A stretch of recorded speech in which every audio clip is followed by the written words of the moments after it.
Hello, my name is Alvin Hills IV, AJ, co-founder of the Midwest Tech Project, and also a serial entrepreneur. Hi, my name is Jonathan Jokes. I'm a serial entrepreneur and co-founder of the Midwest Tech Project.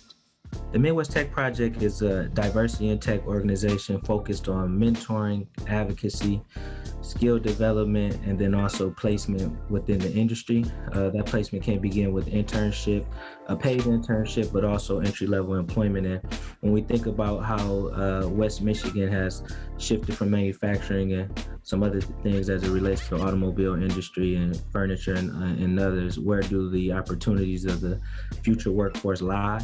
And with the many opportunities in technology, whether it's coding, information security, website design, direct-to-consumer opportunities are through the roof. And how do we really help move the needle on a 2015 Forbes article that highlighted Grand Rapids as one of the worst places economically for African Americans?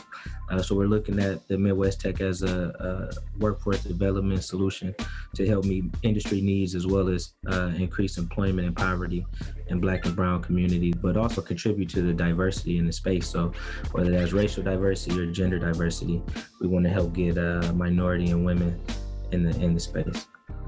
It starts with education and getting, people in underrepresented communities acclimated to the opportunities in the technology industry.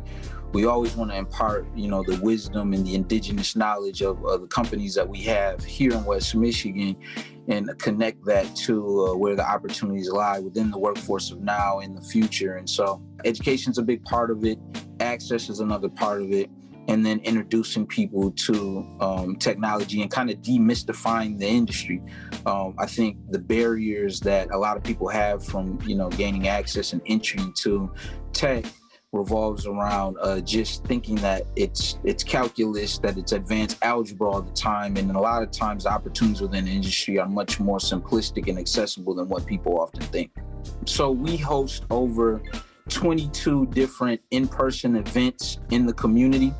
And each of those events revolve around different areas within the tech industry. And then we have panels of experts, and we try to make those panels representative. So we try to find a techie or an engineer or a CEO who can relate to the community that, we're trying to reach out to.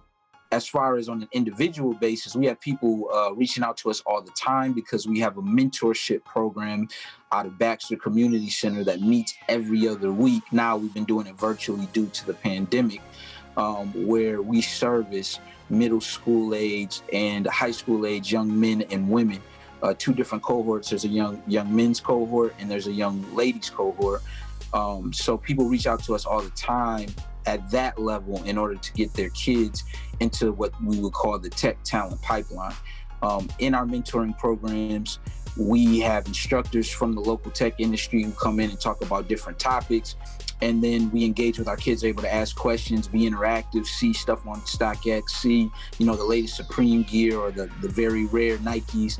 And that kind of connects the world where young people are coming from, culturally to what's going on in the tech industry.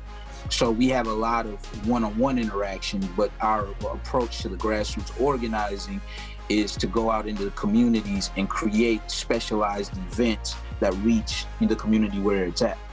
Yeah, and the only thing I would add to Jonathan's such thorough response is the opportunity to educate everyone. So not just the student, but the mom, the dad, the aunt, the uncle, older brother who's looking to make a job change. So those type of events get an opportunity to reach the entire family, because our whole thing is making sure that information is accessible, right? The information has been out here for some time now, but it seems to be a disconnect when reaching our community. So we want to make sure, number one, that information is accessible to everyone in the in the ecosystem or the home, because in order for anyone to successfully transition into technology, gain skill into technology, that support at home and that community at home is going to be a significant influence on that. There isn't really an established trajectory through formal institutions right now, not really until you get to college, which I think is placed in a space where we're missing the mark right now. Just going through a lot of our schools and our school systems, we're not getting people properly trained for the technology driven economy. And so an organization like ours is needed to make sure that people are aware of the opportunities and are aware of how to gain access and are aware that you can create your own educational track that can lead you to Silicon Valley if that's where you choose.